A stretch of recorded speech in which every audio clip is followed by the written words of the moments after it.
The Queen's Gambit changed not only television but also the world of chess.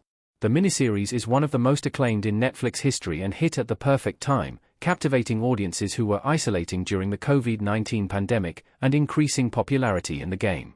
The series centers around Beth Harmon, Anya Taylor-Joy, a young woman who is a chess prodigy in the 1950s and 1960s. At the time, women were not respected in the sport, but Harmon rose up to the rank of master, despite her unstable upbringing and struggles with substance abuse. Above all, The Queen's Gambit is enthralling, effectively showcasing both the complexities and sophistication that goes into the game without alienating viewers. Since its release in 2020, The Queen's Gambit has been regarded as a feminist masterpiece as it centers on a woman, which is seldom seen in sports and mind games, especially chess.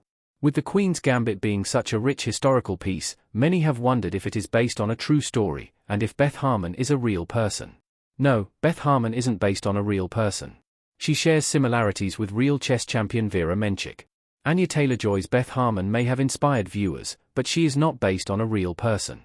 While Harmon is merely a product of fiction, she is the culmination of different female chess players, and she most notably shares many similarities with real-life chess champion Vera Menchik.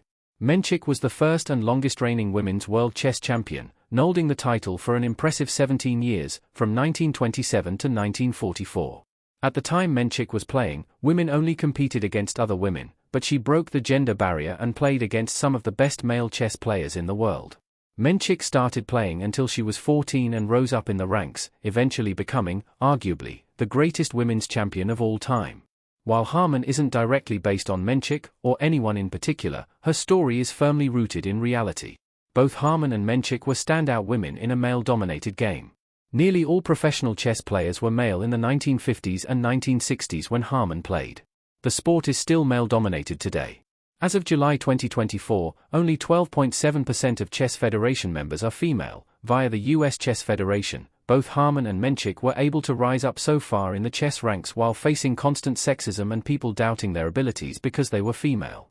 Their unflappable talent in the male-dominated world of chess makes their stories exceptional, whether they are fictionalized like Harmon's, or all too real, like Menchik's. Menchik was a Soviet chess star in the 1930s. She had an impressive career.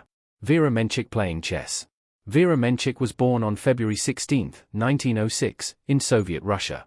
She was born into Russian nobility and lived a prosperous life until the Russian Revolution, when her family was forced to flee their native country and move to England in 1921. While Menchik certainly had a better start at life than her fictional counterpart, she and Beth were ripped out of their homes when they were young and found chess as an escape. Harmon hails from Kentucky, and after her mother died in a car crash, she spent much of her childhood at an orphanage where she was taught to play chess by a custodian. Once Bethy is adopted, her adoptive parents eventually foster her chess talent and allow her to compete. Meanwhile, Menchik learned to play chess at age 14.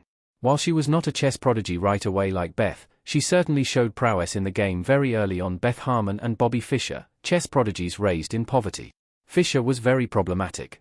Bobby Fischer playing chess in Bobby Fischer Against the World. Beth Harmon also shares many similarities with male chess grandmaster, Bobby Fischer. Like Harmon, Fischer was American, lived in poverty for much of his childhood, and was a chess prodigy at a young age. His mother, Regina, would take multiple jobs at a time to support Bobby and his sister Joan as a single parent. Despite the challenges of his upbringing, Bobby started playing chess at 6 years old. He soon became a chess prodigy, like Harmon. Both Harmon and Fischer struggled with personal issues while conquering chess. Harmon is addicted to the tranquilizers she was given as a child at the orphanage.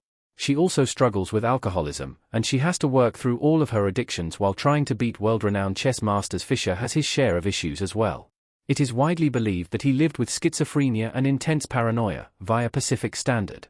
Although he was born Jewish, Fischer was a known anti-Semite, with his anti-Semitic ideology tracing back to the early 1960s. One of his chess contemporaries said that Fischer idolized Hitler, via the King chess pieces. Additionally, Fischer made derogatory comments following the September 11 attacks. Fischer said that he applauded the attacks as he believed they were in retaliation for America's support of Israel, via the Telegraph. The Queen's Gambit is a feminist look at chess. It's rare in the game. Beth Harmon's final chess game in The Queen's Gambit. Perhaps the most refreshing aspect of The Queen's Gambit is its feminist undertones, as chess is very much a boys' club. The game's male domination is likely why there are so few notable female chess players and why The Queen's Gambit resonated with so many people. The mind sport has never really been seen through a female perspective on screen. Almost all the movies and media depict chess through a male's perspective, like Finding Bobby Fischer and Pawn Sacrifice. However, the Queen's Gambit shows the sport through a fully developed female character.